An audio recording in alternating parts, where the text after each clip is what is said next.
Hey, what's good everyone, Slacker back here for another episode here on slacker.enchantedmc.net, and today's episode is not going to be any ordinary episode that you have seen on my channel. Today we will be showcasing the brand new Gen season, releasing tomorrow, Saturday, July 26th at 3 p.m. EST. So if you guys do want to join in on this brand new season and you want to join the second it opens, go ahead and join the Discord. The link is in the description. But yeah, let's not waste any more time and let's get straight into today's showcase. There's a ton of new changes in this Gen season, but before we get into talking about those, I do want to go ahead and just talk about the basic features of the game mode, just in case if you guys have not seen Gens yet. When you first load into Gens, you spawn in with a tool, which is normally the hoe. But you can actually switch to a different tool. If you go ahead and right click the hoe, you can pick between the farming hoe, the mining pickaxe, or the fishing rod. That's right, there's 3 different worlds that you can pick. Each world is unique and does its own different thing. For the farm world, you can get farm coins. For the mine world, which if you do mine go, you can get mine coins and orbs.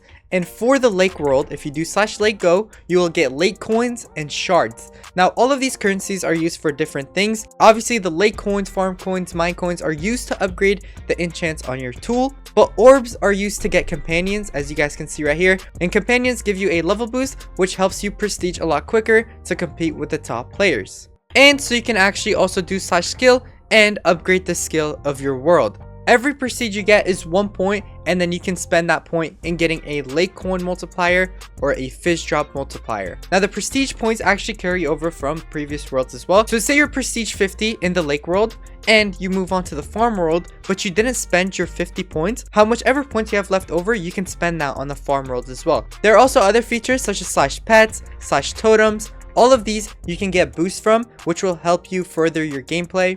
There's also /keys, which you can go ahead and actually open different world keys, rusty keys, normal keys, enchanted keys, and even monthly keys. And most importantly, the loot boxes, which are the most overpowered crates on the whole server. And in those crates, you can get a lot of OP armor sets that give you a large percentage boost. Like for example, you can pull the ocean set from the start of the world loot box and it will give you a coin and level boost. And each set of the ocean armor will give you a 0.25x and in total accumulating to a 1x. And one last thing is islands. If you do /is create and the name that you want, which we will go ahead and do rats, we'll just create a floating island for the testing purposes. There are also generators. Now gens means generators. So basically it's like Skyblock, but instead of spawners, it's generators. Now these generators will give you gen drops, which the gen drop sells for money. So you spawn in with 5 haze and only 50 gen slots, but as you progress further into the game, you unlock new gen slots. You can get higher tier generators by simply upgrading them by just shifting, right clicking, or if you do /generators as well. You can see the generator menu here, and you can either left click to upgrade 1, right click to upgrade 5, or press Q to upgrade all that you can. So as you guys can see, the generators drop wheat because we have hay bales, and you can sell the wheat for money. And for all of you competitive players who like to compete whenever they play a server, there's /is top. And now basically everything that I talked about is important if you want to place high on the island top. So the farm world, mine world, lake world is out of 100 trophies, but the island world, which is gen drops, it is out of 200 trophies. And the way you compete on here is based on your placement in the worlds. So you compete against other players on the island top. If you're first place, you get 100 points. If you're second place, you get 99. Third place, you get 98. So on and so forth for all of the worlds. And at the end of the week, whoever has the highest point gets placed on that. And the top 5 winners will win credits. But those are just some of the features that this game mode offers. There's so much more that I could talk about, but it would make this video extremely long. So now let's move on to the brand new content updates that they released for this brand new Gen season. Starting off first with their miscellaneous updates, which is the spawn. This is actually pretty dope. I really like the palm trees. This building is absolutely insane. But one thing that really did stuck out to me is these worlds on top of these like podium stands or whatever. This one indicates the farm world is on the left side. This one indicates the mine world is in the middle portal. And lastly, the lake world on the right side. That is actually pretty dope and unique. I don't know if anyone caught on to that, but that is honestly pretty dope. They updated the fishing tides /currents. One thing I like about the server, about the fishing world, is you can actually auto fish. Now, make sure when you are auto fishing, you're not completely AFK, because if you are AFK and you get captured, then you will get banned for AFK grinding. So make sure that when you are auto fishing, you are here at your setup. So when you do get captured, you will immediately respawn and you will not get in trouble. They updated harvest tax, past XP and rewards. So let me actually go ahead and have a look at the past really quickly. So you get keys, gen slots, you get credits, loot boxes, totem slots, more loot boxes, just so many good things you can win out of here. You can also win the random tags that they have as well. Now these random tags are actually custom tags with gradient colors, which are pretty dope. They also updated crate rewards and chances. So if you do slash keys, all the rewards now from here now have different chances, and there's also some brand new things you can win out of here as well. And there are other quality of life updates that is not listed, but it just makes the server run a lot smoother. And starting off, their tool UI, they actually changed this. It used to be like physical items in Minecraft, but now it is custom UI that they made with their texture pack. This is a sword, but by the time the server is released, it will be changed to a hoe, so do not worry. But then they also have the mining pickaxe and the fishing rod as well, which we already kind of talked about in the beginning of the episode. And most importantly, their crystals. They actually changed the crystals from the way that they work to how it is in prisons right now. Basically, back then, before this gen season, you had to have the crystals in your inventory, you drag and drop it onto your tool, and if you wanted to save some crystals, you'd have to store them in your PV.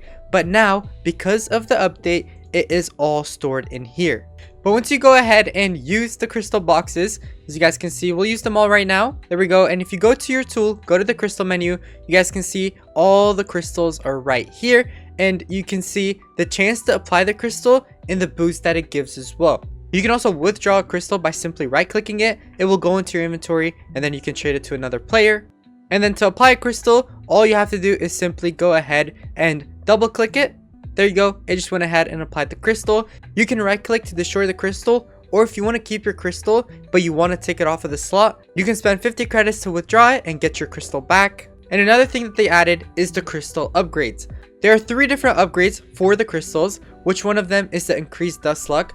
Basically, every single time you tinker a crystal, there's a higher chance if you upgrade this that you can get a dust. And the normal dust will increase the apply chance of the crystal to go onto your tool. So say if it's a 50% chance to apply the crystal onto your tool, using 51% dust will go ahead and make it 100%, which will then guarantee that the crystal will apply to your tool.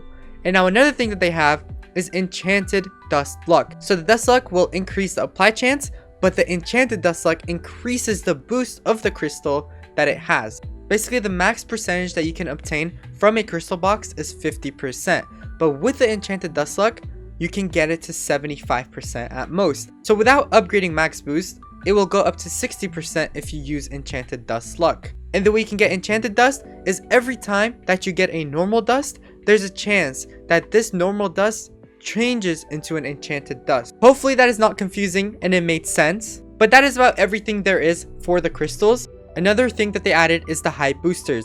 Now the high boosters was first introduced in the last season of Prisons, and basically all it does, it gives you a final multiplier towards all major currencies. You'll get more money, more farm coins, more orbs, more shards, and all of that fun stuff. And the global high booster is turned on every single 8 hours to ensure that it is fair for all time zone players. So if you're in EU, you don't have to worry. If you're in NA, you don't have to worry. You will still come across a high booster. Whenever the high booster is about to start, there's a 30-minute period to where players can donate credits in there to make the high boost last longer. The more credits that get donated, the more the amount of time the global high booster goes on for. And you can also unlock new milestones to increase the multiplier of the booster. Now I'm not sure what that does, because if we do slash milestones, there's nothing about a high booster in here. So I don't really know what that means, but I guess we will find out once GENS does release. And there's also an option to extend and a credit giveaway using a percentage of the pool reward to a random winner